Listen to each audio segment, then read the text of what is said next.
Terima kasih Tuhan, kami mempunyai Allah seperti Engkau. Kami mengucap syukur akan anugerah-Mu ini, karena tidak semua orang boleh menikmati, tetapi Engkau memberikan kepada kami untuk menikmatinya. Terima kasih Bapak, karuniakan kepada kami pengertian pada malam hari ini, supaya jangan sampai ada satu di antara kami yang tertinggal pada waktu Engkau datang kembali. Terima kasih Tuhan. Dalam nama Tuhan Yesus kami mengucap syukur. Amin. Saudara-saudara yang kasih dalam Tuhan, mari kita buka firman Tuhan di dalam Matius pasal yang ke-24. Matius pasal 24 mulai ayat yang ke-37. Sebab sebagaimana halnya pada zaman Nuh, demikian pula halnya kelak pada kedatangan Anak Manusia. Sebab sebagaimana mereka pada zaman sebelum air bah itu makan dan minum, kawin dan mengawinkan, sampai kepada hari Nuh masuk ke dalam bahtera, dan mereka tidak tahu akan sesuatu sebelum air bah itu datang dan melenyapkan mereka semua. Demikian pula lah halnya kelak pada kedatangan Anak Manusia. Sampai di sini lebih dahulu. Saudara perhatikan, Tuhan Yesus mengharapkan kepada saudara dan saya untuk selalu berjaga-jaga dan berdoa. Mengapa Tuhan Yesus mengatakan pada kita diumpamakan dan disamakan dengan keadaan pada waktu Nuh? Kita lihat di dalam kitab Kejadian pasal yang ke-6 ayat 9 sampai dengan ayat yang ke-12, supaya kita mempelajari Alkitab ini saudara secara keseluruhannya, supaya saudara dan saya menikmati apa yang dijanjikan oleh Allah kepada kita. Inilah riwayat Nuh. Nuh adalah seorang yang benar dan tidak bercela di antara orang-orang sejamannya. Dan Nuh itu hidup bergaul dengan Allah. Nuh memperanakan 3 orang laki-laki, Sem, Ham, dan Yafet. Perhatikan ayat 11 dan 12. Adapun bumi itu telah rusak di hadapan Allah dan penuh dengan kekerasan. Allah menilik bumi itu dan sungguhlah rusak benar, sebab semua manusia menjalankan hidup yang rusak di bumi. Ini yang menyebabkan mengapa Allah, Yesus Kristus Tuhan, menyamakan kedatangan Yesus Tuhan dengan keadaan zamannya Nuh. Bumi sungguh sudah rusak. Yang rusak buminya atau manusianya, saudara?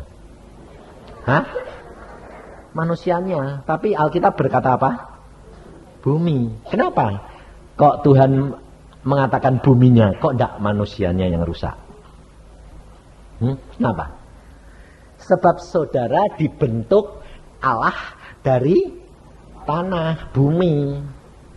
Jadi yang bodol itu buminya. Karena saudara asalnya dari tanah. Maka dari itu Tuhan berkata, kamu akan kembali kepada tanah karena kamu berasal dari tanah. Maka dari itu kita perhatikan saudara, bahwa pada saat sekarang ini, kekerasan manusia hidup dengan caranya sendiri semuanya. Kita lihat, kekayaan tidak menjamin. Justru kekayaan membuat sengsara. Karena apa? Diincar penjahat terus. Sekarang ini orang yang hidupnya penuh dengan kelimpahan, deg-degan. Enaknya yang kaya apa enaknya yang cukup? Wah, jawabannya dua-duanya. Saudara tahu? Enaknya yang cukup. Kenapa saya bilang enak cukup? Orang yang kaya belum tentu cukup. Hah? Orang yang bilang kaya itu ukuran yang ngukur orang lain atau dirinya sendiri? Orang lain dong. Hah? Saudara punya gaji seperti Pak Peter tadi, 10 juta. Kira-kira orang yang gajinya 100.000 bilang kaya enggak? Kaya, tapi cukup enggak? Belum tentu. Betul enggak? Tapi kalau saudara cukup, yang 100.000 pun cukup, yang 10 juta, 1 miliar pun cukup. Allah sanggup lakukan segala perkara. Nah, ya ada enak yang cukup apa yang kaya? Ngomong Alkitab ngomong kok. Orang kaya susah masuk surga. Orang yang cukup itu Allah suka. Loh. Sebabnya apa? Orang yang cukup pasti dia berharap kepada Allah. Orang kaya susah masuk surga karena berharap kepada kekayaannya. Loh, tak masuk deh nanti.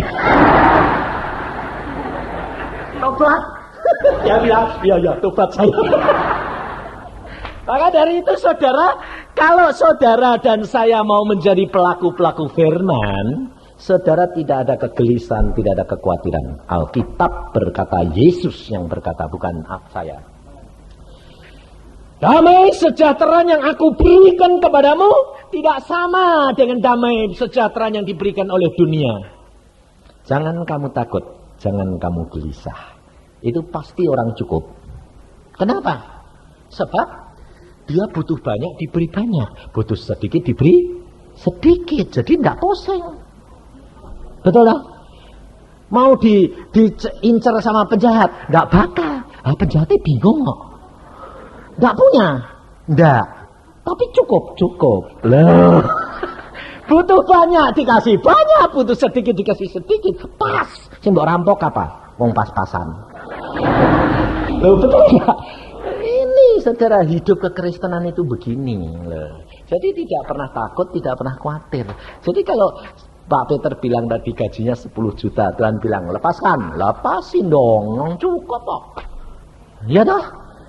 Allah tidak pernah kekurangan. Allah punya langit dan bumi, dan Allah menjadikan dari tidak ada menjadi ada. Buat apa pusing-pusing? Saudara percaya enggak? Hah? Amin. Mestinya ya tidak deg-degan, tidak ada kode. Tapi masih punya enggak? Punya sedikit. Itu sama dengan dosa kecil sama dosa gede. Saudara tahu kita sudah zaman ini adalah zaman akhir, saudara. Tuhan Yesus sendiri berkata bahwa kita ini harus sama seperti zamannya Nuh. Berarti orang ini semua di dalam dunia ini mengasihi dirinya sendiri. Mereka pesta pora, mereka kawin mengawinkan, mereka mencari kesenangan dunia. Dunia maksiat demikian luar biasa, tidak seperti zaman sekarang. Bahkan kota Sodom dan Gomora kalah dengan sekarang. Maka kalau saudara perhatikan kejahatan dan perbuatan seks, tidak akan kalah dari Sodom dan Gomora masa ini. Karena ini masanya sudah amat singkat. Dan Tuhan memilih siapa? Orang yang benar dan tidak cukup orang benar. Perhatikan apa yang dikatakan Alkitab tentang hal Nuh. Orang yang benar dan cukup, tidak bercela. Ada satu lagi yang kamu lupa baca. Benar dan bergaul dengan Allah. Ini yang Allah cari. Kalau saudara tidak bergaul dengan Allah, saudara tidak akan dapat mendengar peringatan dan suara Dia. Agama mengajarkan kita hidup benar, betul? Kita hidup baik. Tapi Allah berkata tidak ada seorang pun yang benar kecuali di dalam Yesus. Tidak ada manusia yang benar kecuali manusia itu dibenarkan oleh Allah karena Yesus. Maka dari itu Allah mencari bukan orang yang benar, tapi orang yang benar dan bergaul dengan Allah. Karena tanpa saudara bergaul dengan Allah, engkau tidak mungkin dibenarkan oleh Allah. Maka dari itu kita harus sadar, saudara, Kalau engkau tidak bergaul dengan Allah, engkau menjadi calo surga. Banyak orang Kristen akan kecewa nanti. Kenapa? Karena pikirnya seperti zaman Nuh. Nuh bergaul dengan Allah. Allah berbicara. Nuh bikin perahu. Karena sebentar lagi aku datangkan air bah. Semua orang ketawa. Lalu Nuh anehnya apa? Disuruh bikin perahunya tidak di laut, di atas bukit. Lebih sinting lagi. Nuh lalu memanggil tukang-tukang, yuk ke atas bukit cari kayu, motong kayu, bikin perahu. Nuh bikin perahu ya di bawah, di bukit. Nanti nurunkannya bagaimana? Gak usah diturunin, airnya naik. Hah? Kira-kira sinting enggak? Hah?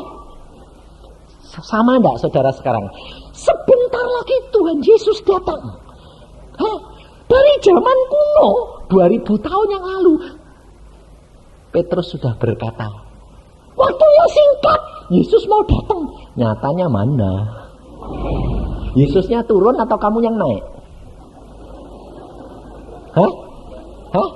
Kamu yang naik ke atas bukit atau Yesus airnya yang naik? Hah? Perahunya nanti yang turun atau airnya yang naik? Hah? Airnya naik. Masuk akal enggak? Enggak masuk akal. Air dari mana bisa menenggelamkan gunung? Mana mungkin? Nah, mana mungkin Yesus datang dari dulu sampai sekarang enggak pernah datang. Gak usah fanatik. Jadi kalau kamu jadi anak Tuhan, rajin diketawai enggak? Hah? Loh, kalau diketawai, saudara harusnya bilang apa? Nah, haleluya. Puji Tuhan. Loh, kenapa kok haleluya? Iya. Lah kok kayak orang gila? Lah itu malah cocok. Kalau dikatakan orang gila, cocok. Kenapa? Itu Kristen. Loh, Kristen tuh gila. Ya. Menurut dunia. Betul tak? Iya, biarin. Tapi nanti kalau Tuhan datang kita pergi semua. Rasain lu. Maka dari itu saudara, hidup kekristenan itu harus belajar Alkitab benar-benar. Sehingga saudara itu tidak pernah kecewa. Loh, saudara sekarang terus terang. Kalau istrimu jelek atau istrimu ngambek atau jahat, saudara kecewa enggak? Hah? Kecewa enggak suami-suami ini? Atau istri-istri ini kalau suaminya jelek itu, kalau suaminya nakal, kalau suaminya badung itu, kecewa enggak? Kecewa? Salah. Ya karena kamu enggak baca Alkitab, salah. Alkitab berkata apa tadi? Tidak ada seorang pun yang benar dan baik. Termasuk kamu tuh tahu enggak suamimu itu termasuk orang baik apa enggak? Wong Alkitab bilang tidak ada seorang pun yang baik. Suamimu baik sendiri. Hah? Enggak dong? Termasuk orang yang enggak baik. Lah kalau kamu tahu dia enggak baik, lah dia bikin kamu jengkel. Loh kok kamu marah? Wong kamu tahu dia enggak baik. Loh kamu harusnya bilang, marah-marah. Puji Tuhan. Kamu bilang, ya kenapa kok kamu enggak marah? Lah Alkitab bilang enggak ada orang baik kok, termasuk kamu. Jadi kamu memang enggak baik. Lah kok marah? Lah aku tahu kalau kamu enggak baik, justru aku tahu enggak baik jadi enggak marah. Lah aku tahu baik, kamu enggak baik jadi marah. Karena di dalam Yesus kamu akan diubahkan. Nah, ini loh saudara. Sehingga di dalam Yesus itu tidak ada kekecewaan, tidak ada frustrasi. Tapi lucunya banyak orang Kristen frustrasi. Itu saya bilang bukan orang Kristen, baru Kristen, sedang diproses. Sebab kekristenan itu mengalami pemrosesan, saudara. Tidak sekaligus terjadi bertobat, dibaptis, terus jadi baru. Katanya, aku ciptaan yang baru. Apanya yang baru? Belum berbuah, belum jadi apa-apa kok baru. Saudara dan saya harus berbuah. Saudara dan saya harus menyatakan kemuliaan Allah. Baru orang lain melihat bahwa engkau benar Kristen.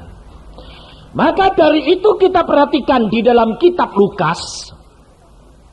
Apa yang Tuhan Yesus pesan kepada kita sekalian supaya saudara jangan sampai lengah. Di dalam kitab Lukas pasal 21 mulai ayat 34.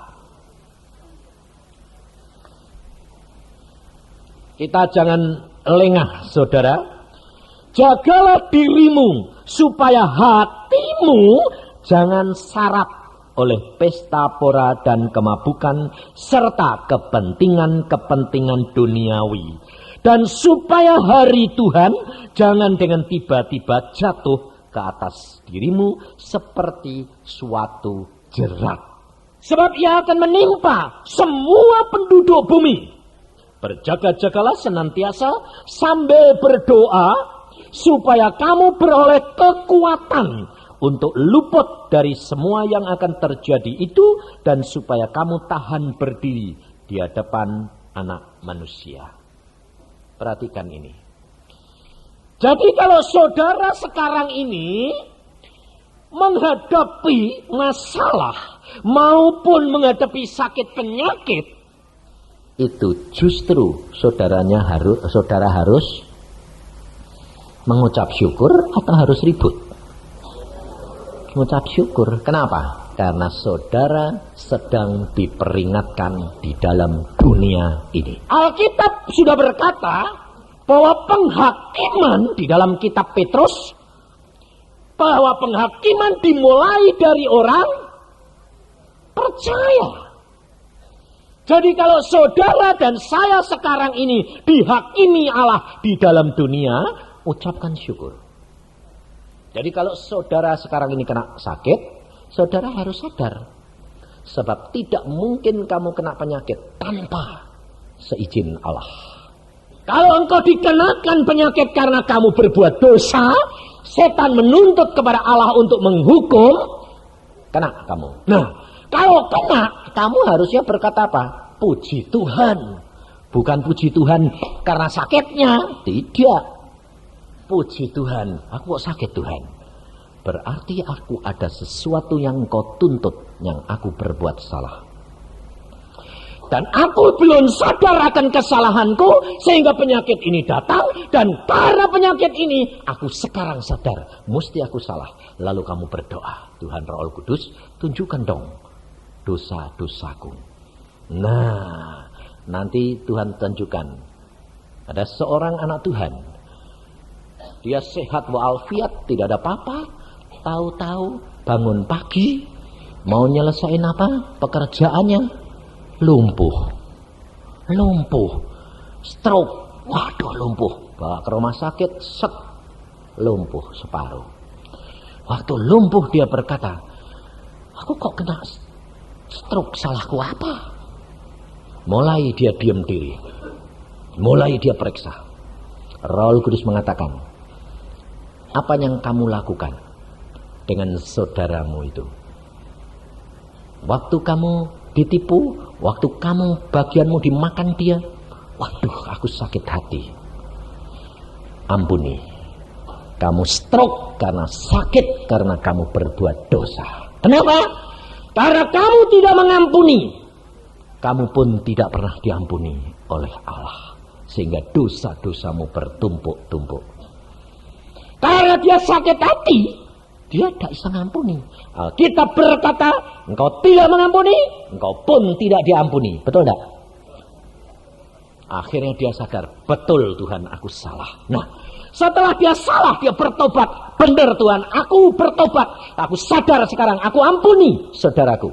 Tuhan berkata, aku pun ampuni. Tapi setelah dia mendapatkan pengampunan, stroke-nya sembuh atau masih tetap? Hah? Sembuh atau tetap? Masih tetap. Belum sembuh total. Kenapa? Hukumannya durung dijalani kok. Saudara tahu, penjahat-penjahat yang divonis sama hakim, dok, 3 bulan.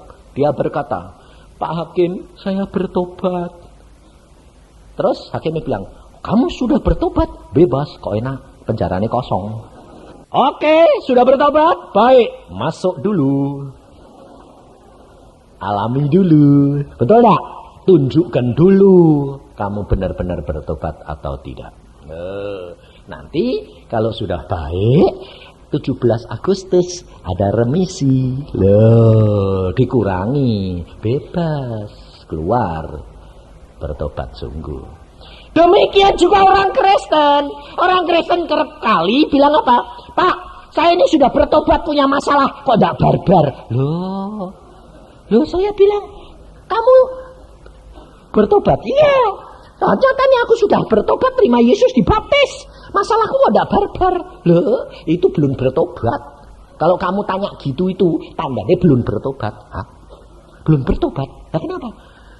Kalau kamu bertobat, kamu kena masalah, kamu bertobat, kamu bilang terima kasih Tuhan, aku kena masalah sekarang di sini. Daripada nanti setelah mati kena masalah di neraka. Tidak barbar di sana. Di sini paling-paling berapa tahun selesai, mati, untung. Loh, betul enggak? Kalau engkau kena masalah, karena justru Allah itu kasih kepada saudara dan saya. Coba perhatiin Pak Peter tadi. Dia orang Kristen, loh. Dia dipakai Tuhan di kapal itu, apa dia itu sebetulnya sudah kenal Tuhan? Belum. Nyatanya Tuhan ngomong ya tidak ngerti kok. Betul enggak? Belum kenal sebetulnya. Kenapa kok bisa dipakai? Karena justru tidak ada yang dipakai.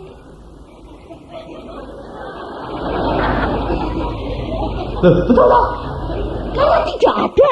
Lah Tuhan yang berkuasa. Comot lihat Peter, oh Kristen, tapi lumayan lah Kristen. KTP dapat comot. Betul enggak? Bukan kalau dia kenal Tuhan. Lalu kalau saudara dicomot bisa enggak sama Tuhan? Bisa. Kenapa? Bisa. Sebab saudara sudah ngaku anak Tuhan, dia juga ngaku Kristen. Iya. Tapi KTP, iya. KTP itu bukan kartu penduduk loh. KTP itu K itu Kristen, T itu tanpa, P itu pengalaman. Loh, enggak punya pengalaman sama Yesus. Jadi KTP, Kristen, seminggu sekali ya. Itu KTP. Tapi kalau nanti ada masalah yang justru menghadapi mati dan hidup, Allah justru mau pakai. Siapa yang mau dipakai? Yang sedia. Kan di situ ada 2 orang Kristen lah. Kenapa yang satu tidak dipakai? Kenapa kok dipilih Peter? Sebab dia lebih nekat. Loh, betul enggak? Kalau orang itu yang satunya Kristen itu lebih nekat, pasti orang yang satunya yang dipakai. Sebabnya apa? Allah itu tahu hati, tahu pikiranmu. Kamu Kristen, tapi kalau disuruh nekat gak berani, ya gak bisa dipakai, betul enggak? Nah, dia berani kok nekat tak? Pergi, anjungan, ya. Jalan ke sana, haluan, ya. Padahal tidak mungkin. Mungkin. Karena apa? Ya, Tuhan tahu kok. Ini nekatnya setengah mati kok. Loh, saudara tahu?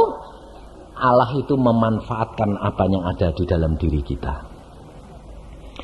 Jangan saudara ukur, waduh kalau saya tidak berani. Allah berkuasa dan Allah tahu apa yang ada di dalam diri saudara. Dan Allah dapat pakai engkau. Tidak terbatas siapapun juga. Tapi untuk dapat dipakai oleh Allah, harus ada tekad. Dan ada orang yang nekat. Bukan tekad, nekat. Sebab apa? Sebab Allah tidak dapat menyatakan kemuliaannya tanpa orang itu sedia mati untuk dia. Ini saudara. Jangan saudara kira bahwa engkau dipakai Tuhan itu karena apa? Karena kamu tidak menghadapi masalah antara hidup dan mati. Masalahmu masalah biasa, ya pasti tidak dipakai. Tuhan tahu kamu tidak percuma. Tapi kalau sudah antara hidup dan mati, Tuhan bisa pakai siapa saja. Karena kalau manusia masih bisa, Allah tidak turut campur. Kalau manusia sudah tidak mempunyai jalan, Allah baru turun tangan. Sebab itu mujizat Allah harus terjadi. Iya toh? Nah, jadi kalau saudara punya masalah yang masih ringan-ringan, Allah turut ambil bagian belum? Belum. Jadi pantesan orang Jakarta tidak banyak melihat mujizat. Sebabnya semua masih santai. Tapi coba kalau kamu nanti terjun ke daerah di dalam keadaan yang sulit, lah itu kamu harusnya bilang puji Tuhan. Kenapa? Justru sulit. Nyatanya nanti kalau sulitan datang, Allah mesti turun tangan. Kalau tidak, Allah malu dong. Nah, ya toh? Bapak siapa yang membiarkan anaknya celaka? Tidak mungkin. Pasti ditolong, mati pun tidak apa-apa, bakal bangkit. Allah, berani tidak? Ini loh saudara, ini hidup kekristenan. Sebab Allah sudah berkata, Tuhan Yesus, jagalah dirimu supaya hatimu jangan syarat oleh pesta pora, oleh kemabukan dan kepentingan-kepentingan dunia ini. Saudara, zaman sekarang ini orang Kristen takut menderita. Mengapa penyakitnya tidak sembuh-sembuh? Mengapa masalahnya tidak beres-beres? Karena dia tidak mengucap syukur. Dia masih ribut, minta kesembuhan, minta masalahnya selesai. Justru itu tidak akan selesai. Saya katakan sekali lagi, tidak akan selesai. Tetapi kalau orang itu kehilangan nyawa karena Yesus, dia pasti mendapat nyawa. Sebab Alkitab yang ngomong. Jadi kalau saudara kena sesuatu masalah atau penyakit, ucapkan syukur. Bertobat, setelah bertobat, ngucap syukur. Tambah parah, puji Tuhan. Oh, kenapa? Karena kalau aku harus mati, aku pasti sudah masuk surga. Karena aku sudah bertobat. Kalau Tuhan mempunyai rencana dalam hidupku untuk menjadi saksi, Allah pasti sembuhkan. Betul tidak? Agak pusing, wong dia sanggup mengadakan segala perkara dari tidak ada menjadi ada. Makanya kalau saya menghadapi apa-apa, saya rileks. Saya kalau kena penyakit, saya selalu periksa. Tuhan, aku kok kena penyakit ini apa? Periksa. Setelah, aku dosa. Oh ya Tuhan, aku berdosa. Ini salah. Minta ampun. Apalagi Tuhan? Sudah, cukup. Puji Tuhan. Sakitnya tambah parah. Beneran. Nah, saya begitu. Tambah parah. Puji Tuhan. Sebab ini ujian. Ini bukan lagi upah dosa. Tapi ini ujian. Nah, ngucap syukur. Sampai mepet. Mau mati. Puji Tuhan. Tuhan bilang, sembuh. Cukup. Cepat. Cepat. Soalnya apa? Coba perhatikan. Sadrah, Mesah, dan Abednego. Dia pada waktu berhadapan dengan Raja Nebukadnezar, waktu dia dikatakan, kalau kamu mau menyembah berhalaku, kamu tidak usah masuk ke dapur api. Sadrah, Mesah, Abednego berkata apa? Maaf Raja, apapun yang terjadi kami tidak meninggalkan Allah. Tak ditolong pun, tak apa-apa, tetap aku tidak akan meninggalkan Allahku. Itu berarti kan berani mati dong? Iya. Lah apa beda nih sama kalau kamu penyakit? Ngadepi penyakit kanker. Raja penyakit itu kanker itu. Iya dong? Apa? Apapun yang terjadi, mati. Tidak apa-apa. Aku tidak akan meninggalkan Yesus. Loh gitu. Masuk barusan ngadepi raja kanker aja. Ya kompromi deh. Kompromi ya. Malah kanker repot. Raja berkata 7 kali lipat panasnya ditambahi. Tidak apa-apa. Malah cepat. Ya bener tuh. Dia 7 kali lipatan malah cepat toh. Set. Angus blis. Oh yang gotong aja belum apa-apa. Dia yang gotongnya mati. Masalah ya aku mbok gotong-gotong lah. Cuma bukan masuk dewek. Lah ya toh. Nah, digotong-gotong sing gotong mati malahan. Saya pikir Sadrah, Mesah, dan Abednego ndak berani masuk dan ndak mau masuk. Diikat, digotong. Salahmu. Nah, kalau saya ya enggak perlu, enggak usah mbok gotong, tak masuk dewek. Lah ya. Di dalam Yesus segala perkara bisa. Masuk. Ikatan terlepas. Loh, yang terbakar iketannya apa? Tubuhnya Sadrah Mesah Abednego. Iketannya. Loh, kenapa rambutnya tak terbakar? Kok talinya terbakar? Lucu toh? Coba kamu diikat tanganmu, bakaran taline. Taline kebakar, tanganmu turut kebakar enggak? Hah? Turut. Tapi Sadrah Mesah dan Abednego diikat, masuk, taline kebakar, tubuhnya tidak. Nah, itu Yesus. Nah, sebabnya apa?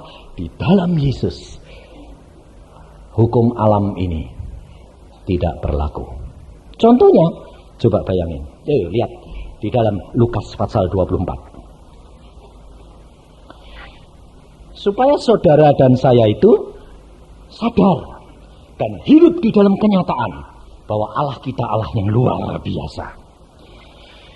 Lukas pasal 24 ayat 38 mulai. Akan tetapi ia berkata kepada mereka, mengapa kamu terkejut dan apa sebabnya timbul keraguan-raguan di dalam hati kamu? Lihatlah tanganku dan kakiku, aku sendirilah ini, rabalah aku dan lihatlah, karena hantu tidak ada daging dan tulangnya seperti yang kamu lihat ada padaku. Sambil berkata demikian, ia memperlihatkan tangan dan kakinya kepada mereka, dan ketika mereka belum percaya karena girangnya dan masih heran, berkatalah ia kepada mereka, adakah padamu makanan di sini? Lalu mereka memberikan kepadanya sepotong ikan goreng. Ia mengambilnya dan memakannya di depan mata mereka. Perhatikan saudara, Tuhan Yesus pada waktu murid-muridnya kumpul, masuk melalui apa? Hah? Pintunya dikunci semua dah. Masuk jeblos dah. Jeblos dah. Padahal dia punya tulang dan daging.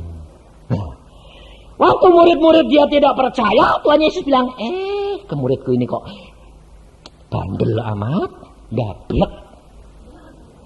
Gak percaya, raba.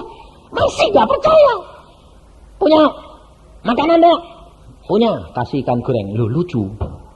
Lawang pergi pertemuan kok ngantongi ikan goreng. Ini aneh enggak? Aneh enggak? Enggak kebetulan, saudara. Karena apa? Ini kenyataan. Orang Kristen tuh kemana-mana ngantongi. Yang diurus apa? Makan terus. Lalu Tuhan berkata, kamu punya ikan goreng, amalnya makanan? Ada, Tuhan ini ikan goreng. Ya, dimakan. Tuhan makan ikan goreng. Lalu ikan goreng itu masuk dalam perut Yesus. Pada waktu Yesus keluar lagi, ikan gorengnya turut tembus tembok pada. Atau dia tembus ikannya kari. Ikan goreng itu pada waktu masuk perutnya Yesus, terus Yesus setelah berkata-kata, dia pergi lagi, blus, hilang. Ikan gorengnya turut tembus atau ketinggalan? Hah? Ikut Yesus atau ketinggalan? Ikut. Loh, ketinggalan. Loh, jadi Yesus keluar, ikannya kari gitu. Gak ada. Ikut. Oh, sudah masuk di perut Yesus kok. Bawa suruh ketinggalan gitu, copot. Nah, itu kan sudah dipunya sama Yesus. Lah kalau ketinggalan nanti bagaimana? Jadi apa? Enggak berupa ikan lagi itu. Saudara tahu, ikan goreng pada waktu masuk dalam tubuh Yesus tembus tembok. Saudara dan saya, Alkitab berkata apa Yesus? Kalau engkau di dalam aku, engkau di dalam aku. Ikan goreng sama enggak? Hah? Engkau di dalam aku, kata Yesus. Ikan goreng masuk perutku, sama enggak? Jikalau engkau di dalam aku, Yohanes 15 ayat 7. Dan firmanku di dalam kamu. Minta apa saja, kamu akan dapat. Jikalau engkau di dalam Yesus, masalah apapun hukum alam tembus. Masuk kalah sama ikan goreng? Loh, betul enggak? Masuk kalah sama ikan goreng? Gampang toh. Kamu masuk saja di dalam diri Yesus, firman masuk dalam kamu, apa saja yang kamu lakukan dapat. Enak, nah itu rahasianya saudara. Maka dari itu kesembuhan akan terjadi dengan sendirinya.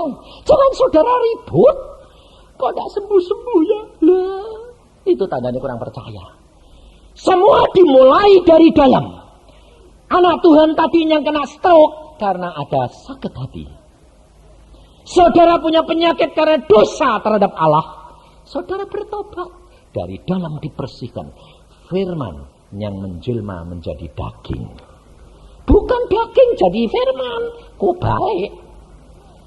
Hati lebih dahulu roh yang menjelma menjadi satu kenyataan. Jilmakan Yesus di dalam hidupmu. Jilmakan firman menjadi satu kenyataan dalam hidupmu. Jadi saudara itu gampang. Saya terus terang kalau sakit saudara. Saya nggak pernah gini. Minta Tuhan Yesus sembuh. Bertobat dulu. Habis itu ngucap syukur. Setelah ngucap syukur apa terjadi? Terima kasih Tuhan. Terima kasih Tuhan. Segala perkara yang kau lakukan ini untuk kebaikanku. Terima kasih.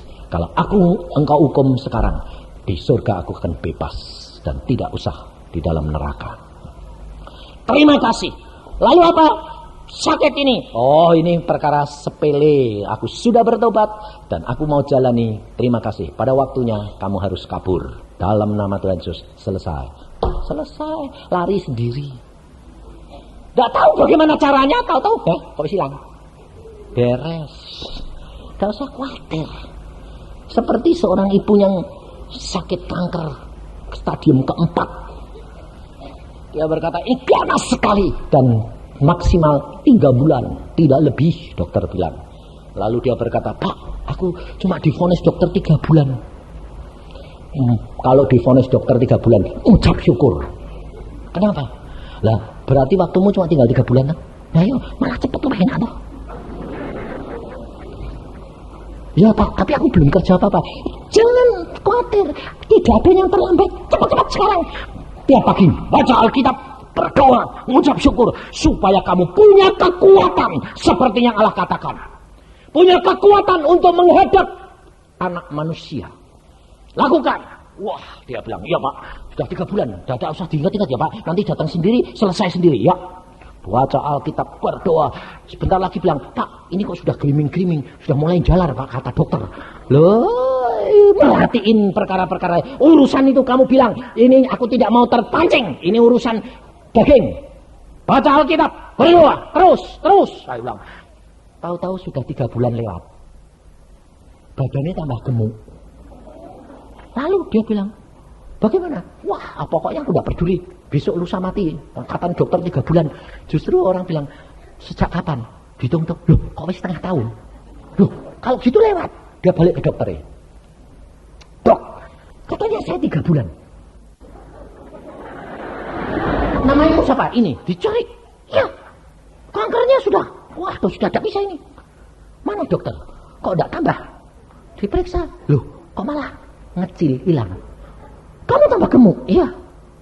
Bukan kankernya yang gemuk, saya gemuk. Nah, dia gemuk, kankernya cilik. Loh, ya. Pakai obat apa? Yesus. Sembuh sampai sekarang sudah 2,5 tahun dan tidak pernah kembali. Yesus. Betul enggak? Kalau saudara itu takut kehilangan nyawa, kamu bahkan takut mati jadi nih. Tapi kalau saudara berani di dalam Yesus dan firman-Ku di dalamnya, jangan kamu takut. Kamu harus berdoa. Kamu harus mengikuti firman, berdoa supaya kamu mendapatkan kekuatan pada waktu Yesus datang kembali. Jangan saudara bilang, kapan Pak datang? Aku bilang, tidak usah ngurusi, setahun lagi, belum tentu. Siapa tahu kalau besok kamu sudah didatangi Tuhan. Ya toh, saudara tahu besok terjadi apa? Tidak tahu toh. Nah, kalau tahu Tuhan datang sendiri pada kamu, ayo nak pulang, mau apa? Oh, kamu yang mau pulang, katanya Oktober 92. Lalu Tuhan bilang, ya itu untuk umum, untuk tapi untuk kamu besok. Bingung enggak kamu? Terus nangis. Jangan Tuhan, tunda dong. Loh, sudah selesai. Saudara tahu, saudara tidak usah ngurusi yang tahun depan. Hari ini ada kesukarannya sendiri. Besok ada kesukarannya sendiri. Hari demi hari. Tuhan Yesus ngomong sama saya, saudara. Waktu minggu yang lalu saya di Surabaya. Tuhan berkata begini, Yusa, aku berkata, apakah nanti kalau anak manusia datang mendapati iman di bumi? Kaget saya. Tuhan, berarti kalau engkau nanti datang, banyak orang Kristen tidak sadar akan kedatangan Tuhan karena tidak punya iman, betul tidak? Lalu saya berkata, wah kalau gitu banyak yang ketinggalan Tuhan. Iya. Wah kalau gitu jangan datang rombongan Tuhan. Datanglah sendiri-sendiri sajalah, lumayan. Sebabnya kalau rombongan, demikian Tuhan datang, tidak ada pertolongan. Tapi kalau Tuhan datang sendiri-sendiri, Tuhan akan memperingatkan, memperhatikan. Loh, karena Tuhan itu menyayangi kamu pribadi demi pribadi. Sehingga pada waktu itu saya berkata, loh kalau gitu, apa yang aku harus lakukan Tuhan? Tuhan berkata apa? Lihat zaman sekarang, Eblis memberikan apa? Jerat-jerat dengan cara bangun tidur, orang sudah sibuk dengan masalahnya dan tidak ada kesempatan untuk memikirkan tentang hal Yesus dan imannya. Masuk kantor, sibuk semuanya. Udah masalahnya dibuat ruwet sama setan sehingga akhirnya tidak punya kesempatan untuk mikir Yesus. Lah kalau tahu-tahu Tuhan datang siang itu, kamu di mana? Sedang ribut sama urusanmu, betul enggak? Itu jerat setan. Tuhan berkata, jangan jaga hatimu, jangan sampai sarap dengan perkara-perkara daging dunia. Lalu saya berkata, bagaimana caranya Tuhan? Ajarkan mereka seperti yang kamu sudah aku ajarkan. Bangun pagi. Sebelum masuk kerja, pagi hari sebelum jam 5, menghadap kepada Tuhan. Lalu katakan, Tuhan, apa yang hari ini aku harus lakukan? Loh. Meskipun saudara bekerja, itu melakukan pekerjaan Allah. Meskipun saudara kerja di kantor, saudara melakukan pekerjaan Allah. Jadi saudara bangun pagi, menghadap dulu, membaca firman, menyembah Dia, dan katakan, Tuhan, apa yang aku harus lakukan hari ini? Nah, kalau kamu tiap pagi begitu, seandainya kamu di kantor sibuk sekalipun, Allah datang, kamu tertolong. Karena hari ini kamu sudah siap apa yang aku lakukan hari ini. Pasti siap toh? Dan kalau Tuhan mau datangnya siang, Tuhan bilang, siap-siap, aku mau datang. Tapi kalau hari itu ngantuk Tuhan. Masuk kantor sibuk, Tuhan datang. Di mana kamu? Tinggal. Maka dari itu Tuhan berkata, kamu ajarkan seperti yang Allahmu ajarkan kepadamu. Bangun pagi, tiap pagi kamu katakan. Karena apa? Di dalam Yohanes pasal yang ke-17, Yohanes pasal 17 ayat 4, Aku telah mempermuliakan engkau di bumi dengan jalan menyelesaikan pekerjaan yang kau berikan kepadaku untuk melakukannya. Kalau saudara dan saya melakukan pekerjaanmu itu menyelesaikan dengan pimpinan Roh Allah Kudus, engkau mempermuliakan Allah. Saudara tahu. Jangan saudara kira kalau saudara pergi kantor kerja, bisnis itu tidak memuliakan Allah. Itu memuliakan Allah. Asalkan kamu lakukan bersama dengan Yesus Tuhan, dengan Roh Allah Kudus. Cara memuliakan Allah bukan hanya di sini, saudara. Kalau engkau dan saya memuliakan Allah cuma di sini, maka sehari demi sehari berapa jam yang kamu sudah hilang di kantor. Tetapi di kantor pun kamu bisa memuliakan Allah. Karena kamu melakukan pekerjaanmu bersama dengan Allah. Itu menyelesaikan tugas yang Allah berikan. Maka dari itu, saudara harus baca Alkitab. Sehingga tiap pagi kamu bangun, kamu bersama dengan Allah. Dan kalau saya, aneh lagi sembayangnya. Saya kalau pagi berkata gini, Tuhan, aku hari ini mau apa yang aku harus lakukan? Dan aku tahu Tuhan, Engkau punya rencana hari ini di dalam hidupku. Dan aku tahu aku punya kelemahan. Aku mohon dalam nama Tuhan Yesus, paksakan rencanamu itu berjalan dalam hidupku. Sebab aku tahu rencanamu indah bagiku. Harusnya begitu. Sehingga kalau hari ini mau terjadi apapun, rencana Allah yang terjadi dalam hidupku, bukan aku sendiri. Kenapa saya berdoa? Paksakan Tuhan. Karena setan selalu menghadap Tuhan. Dia berkata apa? Allah, Engkau tidak bisa memaksa manusia. Allah sudah pernah memberikan wewenang kepada manusia untuk memilih yang baik maupun yang jahat.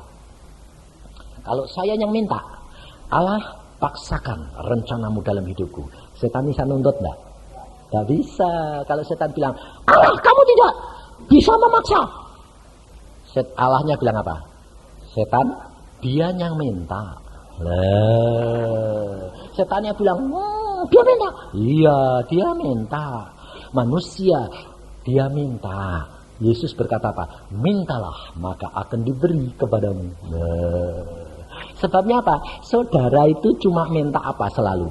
Saudara kalau baca Alkitab, yang diperhatikan janjinya Tuhan atau peringatannya Tuhan? Yang nyentel di sini sama di sini itu janjinya atau peringatan-peringatannya? Janji. Kenapa kok janji? Yang enak-enak soalnya. Itu orang Kristen. Makanya malah gak dapat janji.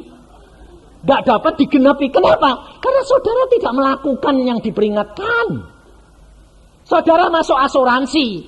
Asuransinya gantinya kalau mati, kalau saudara kecelakaan diganti 100 juta, 200 juta. Waduh enak ya. Bayarnya murah 10.000. Tapi saudara bilang, wah janjinya bagus. Aku tertarik sama janji-janjinya. Asuransinya bilang apa? Bayar dulu. Bayar apa? Preminya 10.000. Oh, aku punyanya cuma 1.000. Tidak bisa. 10.000. Kamu dapat 100 juta. Kalau kamu tidak bayar yang 10.000, dapat tidak? Tidak. Kalau kamu cuma memperhatikan janji-janjinya Yesus, peringatan-peringatannya tidak pernah kamu perhatikan, kamu dapat tidak? Tidak. Perhatikan akan peringatan-peringatan Tuhan. Maka kamu lakukan bagianmu, Allah otomatis akan melakukan bagiannya. Sebab Allah tidak mungkin bohong. Iya toh? Kalau kamu diperingatkan, aku suka gini, aku suka gini. Kalau engkau mengasihi aku, baca firmanku, lakukan firmanku. Nah, kamu baca, kamu lakukan. Allah mesti melakukan janjinya. Ini loh saudara. Makanya bagi saya, semua digenepi sama Tuhan. Enak, rileks. Makanya saya tuh orangnya tidak pernah pusing. Ngadepi apa? Rileks. Ketawa aja. Kenapa? Aku tahu, tambah parah tambah baik. Allahku mesti bertindak. Makanya saya tidak pernah takut. Pada waktu saya di Irian Jaya, saudara, sedang naik perahu kecil, tengah malam jam 12, tembak. Sama OPM, bayangin. Saya bilang, wah loh kok ditembaki? Nah ini dia kenapa kan bolong? Mati ya. Terus anak perahunya anak Tuhan, orang Irian. Dokter, kita ini cuma milih 2 jalan, darat dipotong. Kalau darat kepala kita copot, itu OPM. Kalau kita tidak darat, perahu ini lubang. Aku bilang, lah kamu punya Tuhan enggak? Punya. Tapi Tuhan ini tidak jawab. Tolol aku bilang. Saya berdoa, Tuhan, apa yang saya harus lakukan? Tuhan bilang, darat. Saya bilang, darat. Dokter. Aku bilang, darat. Allah berkata pada saya, darat, darat. Darat, saudara. Setelah darat sampai di darat, orang Republik Tolong! Ini anak buah saya. Tenang, aku bilang, mati untung. Lalu saya bilang, siapa kamu? Orang Republik. Saya bilang, saya dokter, mau turne. Saya bilang, ke pulau. Apa terjadi saudara? Ganasnya orang kayak gitu, orang irian. Di tengah-tengah keramaian kayak gitu, ada satu orang irian juga keluar. Dia lihat, oh, stop, jangan ganggu dia. Dokter, pendeta, hamba Tuhan. Kaget aku, semua diam. Pendeta, dokter, pendeta, hamba Tuhan, jangan ganggu. Dia datang, nyalami saya. Dokter, siapa kamu? Saya ini orang penjara. Saya bisa melarikan diri. Nah, kok kamu kenal saya? Dokter tiap minggu kan khotbahnya di penjara. Oh, ini dokter mau pergi ke ke pulau ya. Jalan dokter, kami jamin tidak akan ada orang ganggu kamu karena kamu hamba Tuhan. Allah. Saya bilang selamat, ayo naik. Saudara tahu, saya menghadapi kematian berkali-kali. Tapi Allah luar biasa. Apa yang diceritakan Peter, saya ngalami di Tanjung Irian Barat. Gelombangnya itu tingginya juga, aku sampai belum pernah lihat gelombang kok tinggi balik puluhan meter. Saya pakai perahu itu cuma lebarnya 1,5 meter kali 4,5 meter. Lah itu gelombang kok puluhan meter. Saya gunung. Aku bilang, Tuhan ini apa? Tuhan berkata apa? Lah kamu tadi itu yang minta lo. Kenapa saudara? Sebab saya pulang dari Jayapura ke Biak naik perahu. Berangkat dari sana jam 5. Tepat jam 12 di Tanjung itu terjadi perputaran angin. Dan tukang perahu berkata, tiap jam 12 malam Pak sampai jam 1 ini terjadi pergantian udara. Dan gelombangnya itu puluhan meter. Saya bilang, Tuhan, aku mau pulang sekarang. Ini tukang perahu berkata, ini gelombangnya puluhan meter, kita mati di sana. Tuhan, aku pulang dah. Tuhan berkata apa? Kamu berani enggak? Loh, kalau kamu tanya gitu aku sih berani. Gak apa-apa. Nah, kalau berani ya jalan. Nah, persis di situ jam 12. Iya. Nah, nanti kalau angin ini datang, loh kamu percaya enggak? Bisa diundur. Oh ya, unduran enggak ada. Oh ya, mundur maju. Saya bilang, berangkat. Dokter, di situ persis. Enggak apa-apa, mundur. Apanya yang mundur? Gelombangnya. Masa dokter? Enggak mungkin. Itu alam setiap jam 12 sampai jam 1. Wah, sudah percaya saja. Kalau kamu enggak lihat malapetaka, enggak lihat mujizat, saya bilang. Tapi kita nanti mati semua dokter. Kamu sama saya harga mana? Dia bilang, ya. Dokter berani? Berani. Masa kamu enggak berani? Oh, berharga saya bilang. Berani dia. Persis jam 12 dia lihat awan gelap di sana, dia bilang, itu dokter.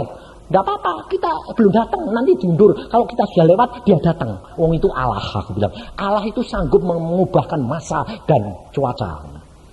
Aku bilang, dalam nama Tuhan Yesus, tunggu sampai aku lewat, baru kamu datang.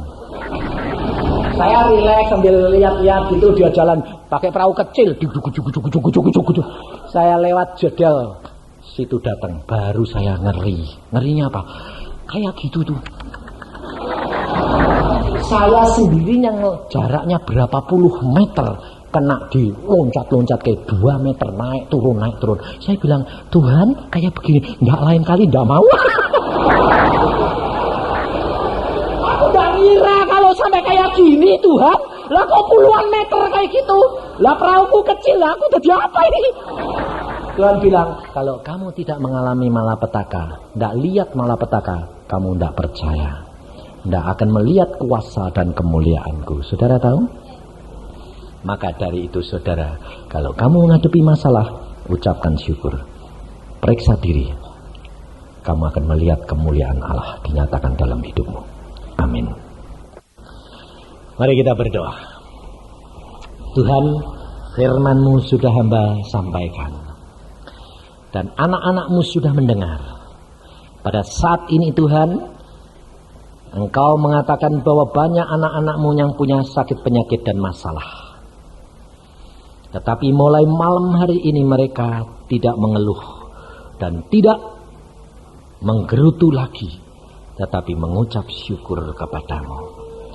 Meskipun ditertawakan seperti Nuh membuat bahtera di atas gunung, tetapi pada waktunya air bah akan datang.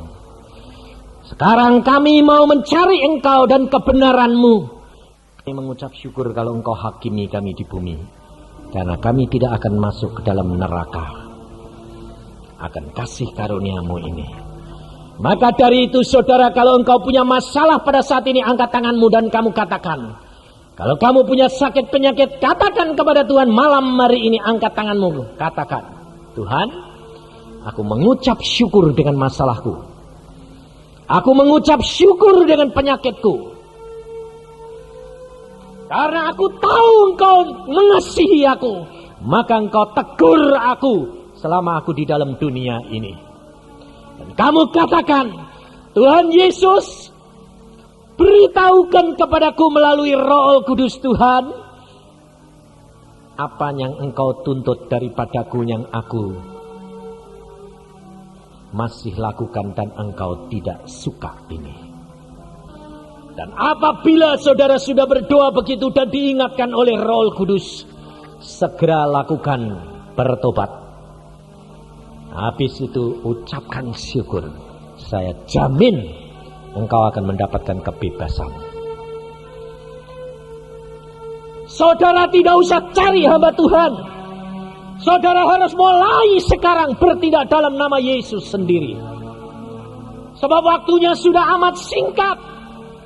Bahwa kita harus mengalami secara pribadi dengan Yesus. Dan bukan berharap kepada manusia. Bukan berharap kepada Allah yang lain. Kecuali Yesus Kristus Tuhan.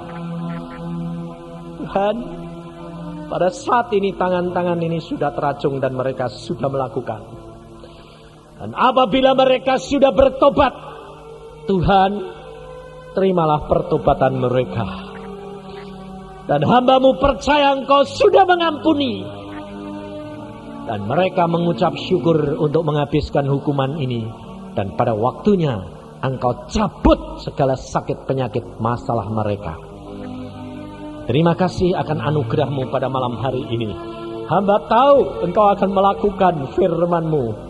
Dan bukan hamba hanya menjadi penyambung lidah. Tapi malam ini menjadi titik tolak bagi anak-anak-Mu mendapatkan kebebasan, kelepasan dan kesembuhan. Terima kasih Tuhan, karena Engkau yang melakukan dan bukan hamba. Tetapi hamba-Mu menjalankan semua karena Engkau, nama-Mu yang ajaib itu yang melakukannya. Terima kasih Tuhan. Sekarang tiba waktunya saudara ucapkan syukur. Ucapkan syukur. Karena dengan mengucap syukur engkau akan memperoleh apa yang engkau harapkan dan engkau idam-idamkan. Terima kasih Tuhan. Terima kasih Tuhan akan karya-Mu dalam hidup kami. Terima kasih Tuhan apa yang Engkau mau lakukan bagi kami. Dan kami percaya firman-Mu ya dan amin. Percayalah saudara, tidak ada yang mustahil bagi Yesus Tuhan. Segala perkara dapat terjadi bagi orang percaya. Haleluya. Amin.